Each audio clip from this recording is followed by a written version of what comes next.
नीति का ट्रीटमेंट शुरू किया जा रहा है और ट्रीटमेंट शुरू करने से पहले नीति के हाथ और पैर बांधने के लिए कहा जाता है, जिसे सुनकर नीति बहुत ज़ोर ज़ोर से चिल्लाने लगती है और कहती है मुझे छोड़ो।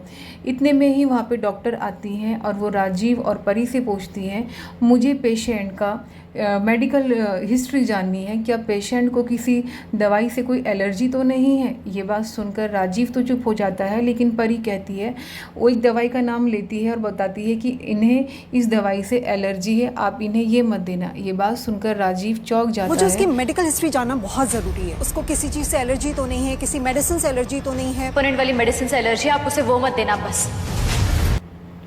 राजीव जो है परी को देखने लगता है। बाकी राजीव की मॉम और दलजीत भी परी को शक वाली नज़र से देखने लगते हैं। तो राजीव को अपनी तरफ देखता पाकर और बाकी घर वालों को अपनी तरफ देखता पाकर परी जो है बहुत स्मार्टली बात को घुमा देती है। वहीं पे नीति का ट्रीटमेंट शुरू किया जा रहा है। नीति जैसे ही बोलने की कोशिश करती है, उसके मुंह पे पट्टी बांध दी जाती है और ये सब जो है परी और राजीव बाहर खड़े हुए शीशे में से देख रहे हैं। उन्हें नीति बाहर से दिख रही है और जैसे ही नीति कहती है मुझे छोड़ो मुझे छोड़ो, तो उसे इलेक्ट्रिक शॉक दिया जाता है और उसे इंजेक्शन दिया जाता है। इंजेक्शन लगते ही नीति बेहोश हो जाती है और जैसे ही होश में आती है, बोलने की कोशिश करती है, तो उसे बोलने नहीं दिया जाता है। उसके मुंह पे पट्टी बांध दी जाती है और वो बहुत गुस्से में है और बार बार परी को देख रही है और परी नीति को देख रही है बाहर से। दोनों एक दूसरे को देख रही हैं शीशे में से।